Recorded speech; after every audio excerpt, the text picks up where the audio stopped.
So, film advance components. The first thing to go back in is the sprocket, the film take-up spool rather. So I'm putting some synthetic grease on the spring in the bottom of the well here, and I'll put some on the inside of that sprocket, spool rather, and that can drop into place. That's sitting in place.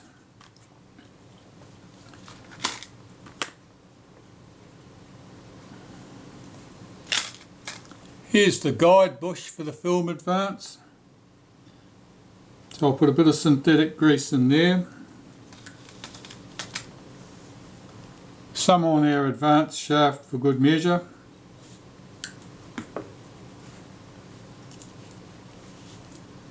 It pops into the bush like that, and the bush only goes on in one position. Let's rotate that spool to line up the slot. That looks good. We have 3 screws.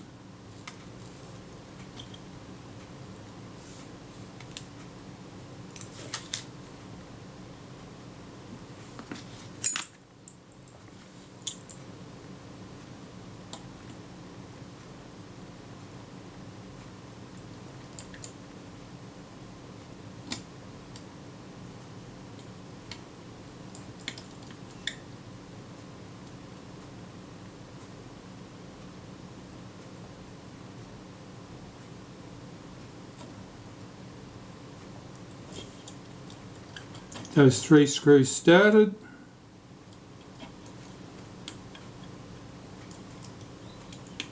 Check that everything moves freely. It does.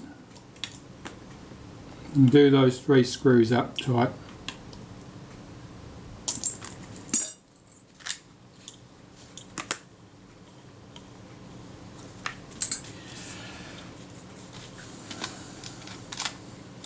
We have our ratchet wheels here.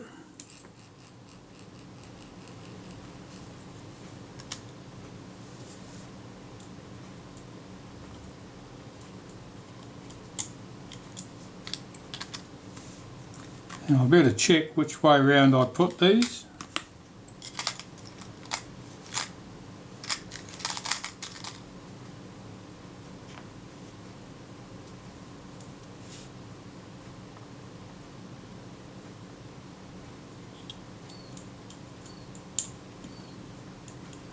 That's the upper one.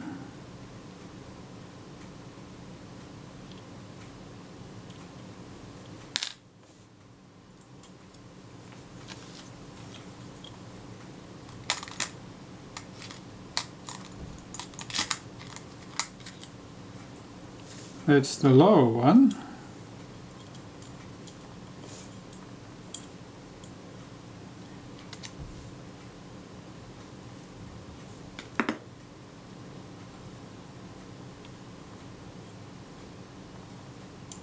It goes like that, I think.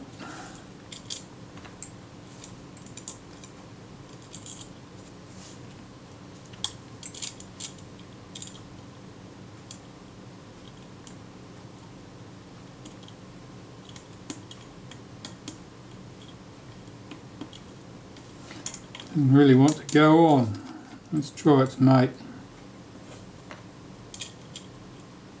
These are identical, of course. One just goes on in one direction, one just goes on in the other. Well, that's not happy about going down there, that's good. And this one goes the other way. Yes, and it does. And I will use the advance knob to drive them home.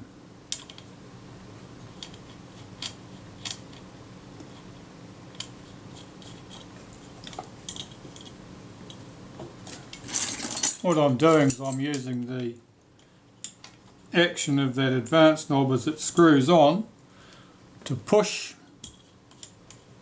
those ratchet wheels down into position.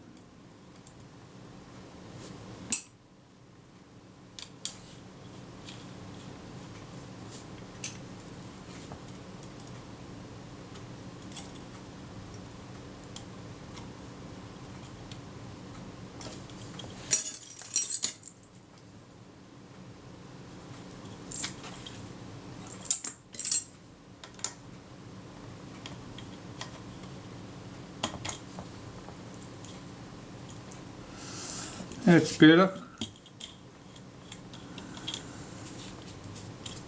That's down where it should be. So we have our take-up spool in place and its ratchet wheels correctly positioned. I think that our next componentry probably should be the sprocket shaft and its related pieces. And as you recall, there are two tiny screws which are very easy to lose, and I've got to be very careful not to lose them. So I'll smear a tiny amount of grease through the hole in the top, a similar tiny amount of grease through the hole in the bottom casting where that shaft's going to run. We'll feed this sprocket in from the shaft in from the top, and it has to go through our sprocket here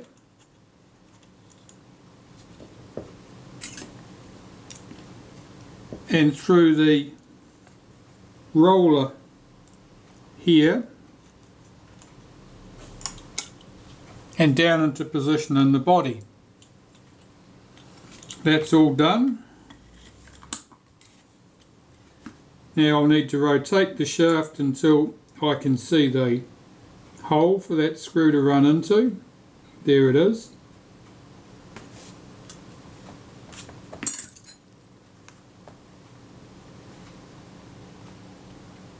Take one of our screws,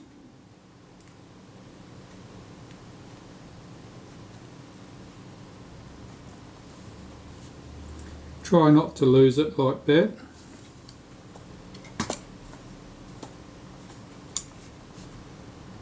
Now it's hiding now.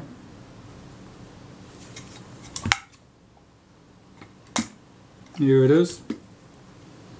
The problem with tiny screws or springs or washers, anything with very low mass, is that if you drop them, they will tend to be captured by anything with grease on it. That'll just glue them in place. So if you drop them down into a hollow in the body, there's a little spot of grease down there. That'll just keep them neatly in place and stop you from being able to shake them loose. Very annoying. And it's strictly a function of the low mass of tiny components.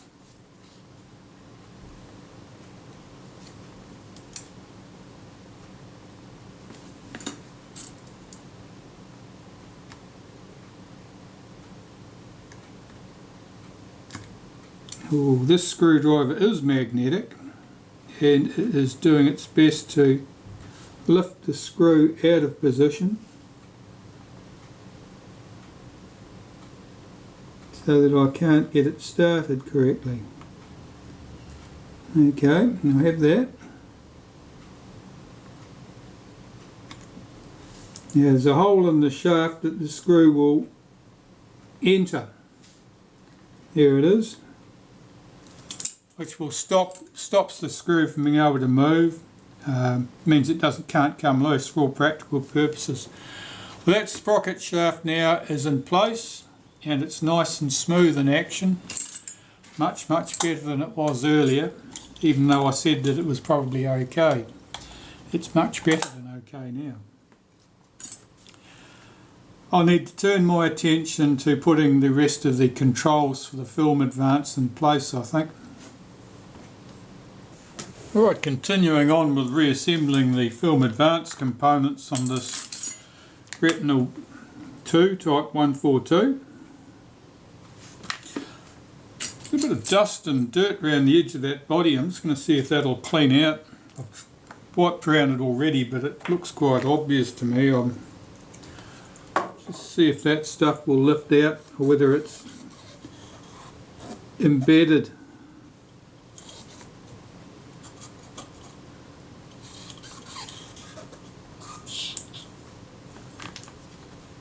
That looks a little bit happier.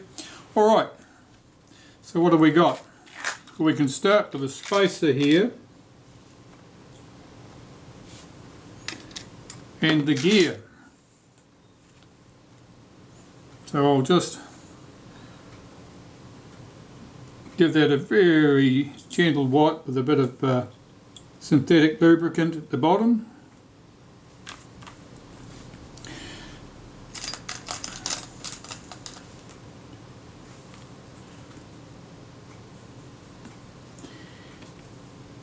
Here we have this lever. That lever's job is it's the rewind lever. The advance and rewind. It just sits on there like that.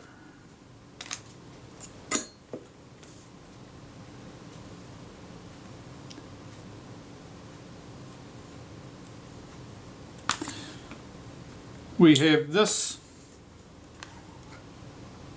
cam, and I'm just going to apply a little bit of molybdenum to the cam surfaces there. That sits on this gear and it's coupled. There's a pin on the gear and a slot in the base. So it couples, that pin drops into that slot, and it means that there's a certain amount of movement here between the two. And that's quite important. That's the shutter release is dependent on that, so that it will disengage the film advance and allow you to wind on to the next shot. Right, next component.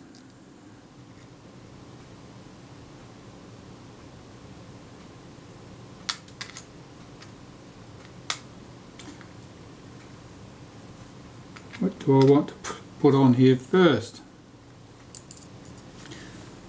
This lever.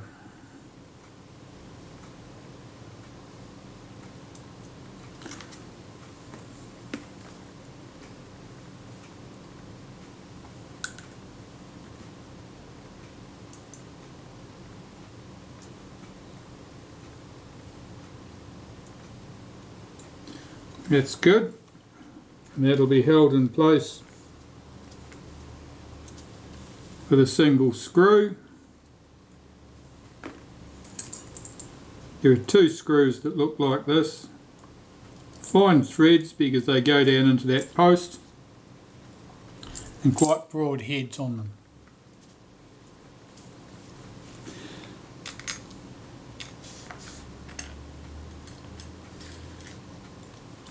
This lever's job is to lock the film advance when you have wound through sufficient film.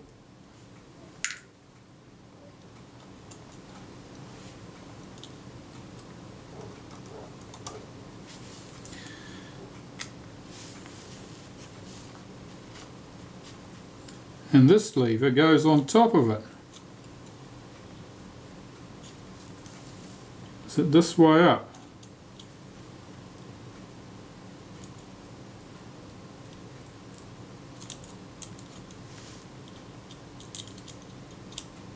I think so. To check that,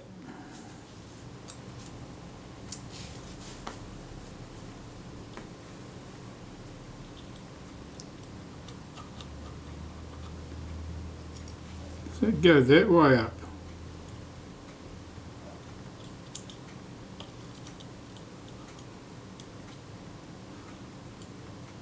Oh, look, I might have to even refer to my own pictures now.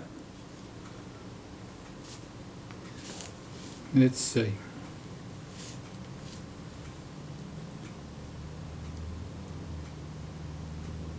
This sat on there.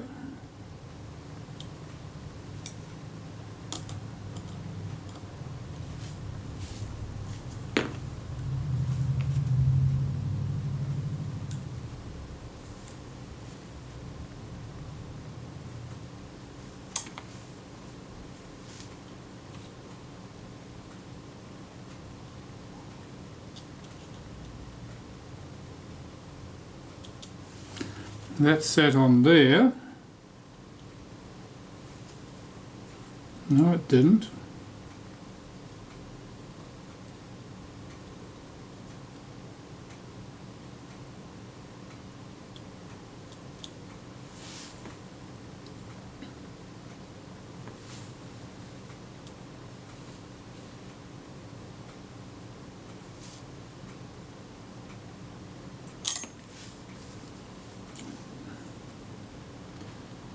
It sit like that.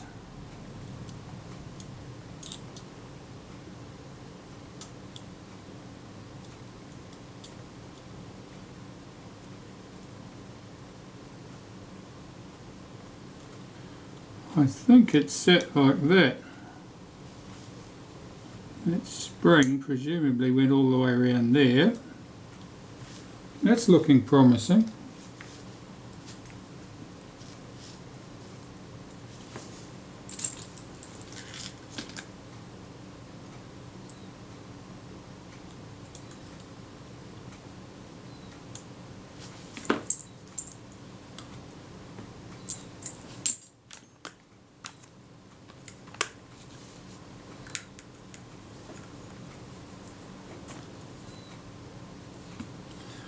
We have the shutter release here.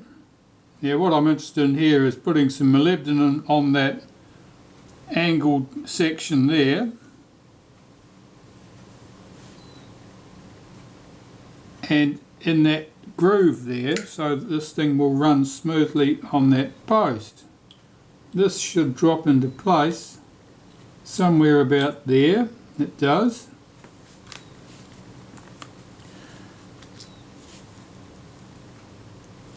We have this post with the spring attached, and I'm just checking which of these two screw holes that matches up with. I know how to find out because one of those screw holes is for the top cover, and so this one must be for the spring.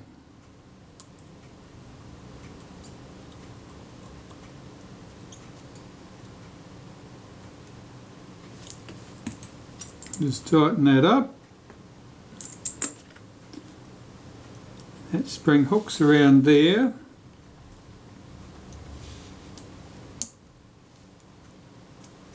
And hooks around there. So if I put the advance knob on,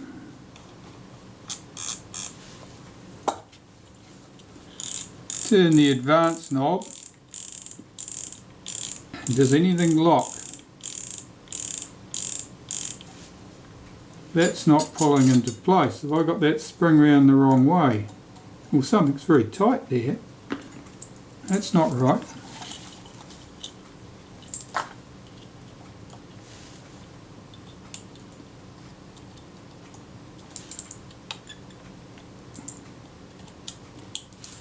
Let's just try that. I think that's better. Alright, so the top coil of the spring was trapped under the screw head and preventing that from moving smoothly. Let me just check that again.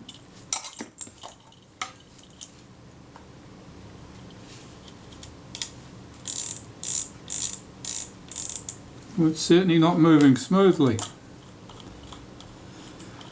To find out what's going on,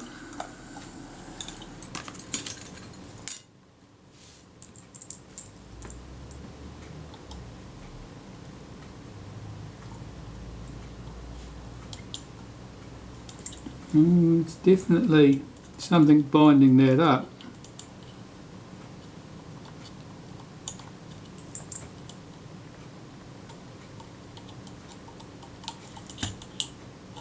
Interesting.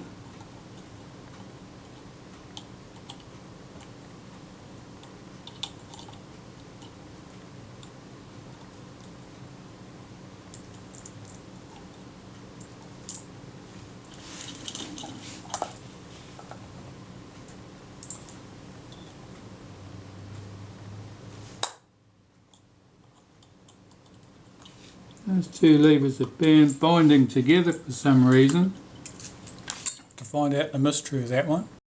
Of course, there was a perfectly reasonable explanation for why that lever didn't want to move correctly, and it was all to do with the positioning of the washers. There were two washers on this stack of ratchets here. I had it positioned with a ratchet at the bottom, a washer, the other ratchet and another washer. I should have started my stack with a washer. Once it was in place correctly, everything worked just as it should. If I revolve my film advance and roll the sprocket wheel with my thumb, as it comes round, the arm drops in on the cam, allowing this lever to drop into the ratchet on the take-up spool and stop the film advance. The shutter release here, as that comes down, the angled plate on the bottom of it pushes this cam around, which lifts the roller off the cam, freeing up the film advance for the next exposure, and so it goes on.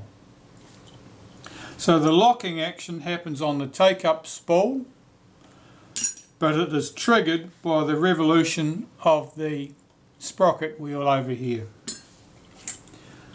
So that part's good.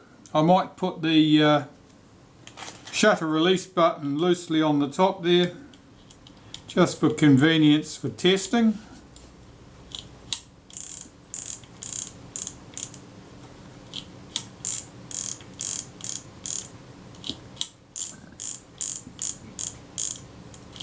And that's all working smoothly. So our film advance components are back in and are good to go. I think at this stage the film rewind could go back in, and the first task is to put back in place this lever, I think. No, we'll put the rewind in first, then followed by that lever. So the rewind only fits in here in one position. It has two screws.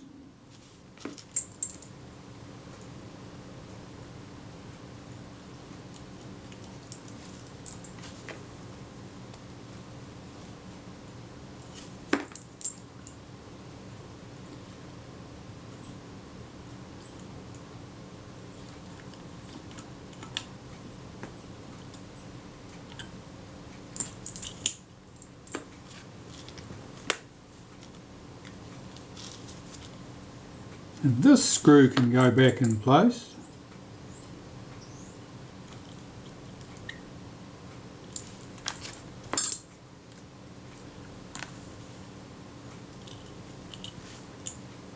Here is the release for the rewind.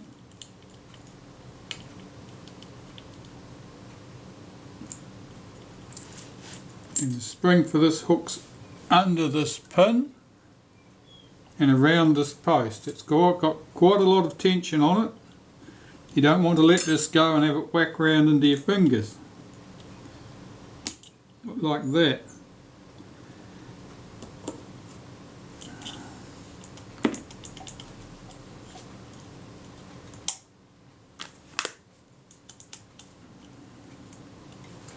That's good, and I'll put a little bit of molybdenum on that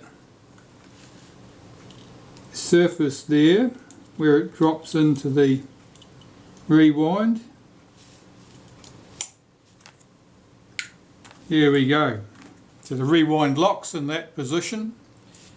When you pull the rewind lever across, and you have to hold it across, then you can rotate the rewind freely. And of course that does nothing to the fork on the inside unless everything is in place. The mechanism is underneath this plate, which I haven't bothered to remove yet because I know it's all intact, but I can take that off so you can see those that component. This is a little cover, and this little cover likewise is not present on every camera because someone's had it off or it's fallen off and they don't know where it comes from. In the centre here, you can see here as I revolve the fork around on the inside, it's revolving around this Maltese cross at the top because it's directly connected. Here we have a little, I'll move this so it's not locked out of position. Here we have a little pawl that can drop into that Maltese cross, effectively locking the film rewind here with the shaft on the inside and so through to the fork on into the film cassette. This is would be held in mesh, so the spring tension holds this in mesh. That's the J-shaped spring, that's where it sits to hold that piece in mesh. When this comes round to its park position, this pin, which is under a lot of spring tension, pushes back against the other end of that pawl, pulling it out of mesh. So you have two springs opposing each other. A weak spring, which will hold the pawl in mesh, allowing you to rewind, and a strong spring here, which will overcome that, taking the pawl out of mesh when the rewind knob is parked. And that lives under this little cover. And this little cover is held in place with a single tiny screw. And on top of that little cover was a small piece of black felt, I think originally. Matte black so that it didn't reflect any light into the finder. And here it is. It's very stiff, but I think basically it's just paper with a matte felt on the top, and the glue is just given up, so I've just got to glue that back into place. It sits on here and its sole job is to stop reflected light in the finder distracting, or in the rangefinder actually, from distracting you. Well, I can see the battery's going flat, so I will glue this back in place and then we'll come back after that.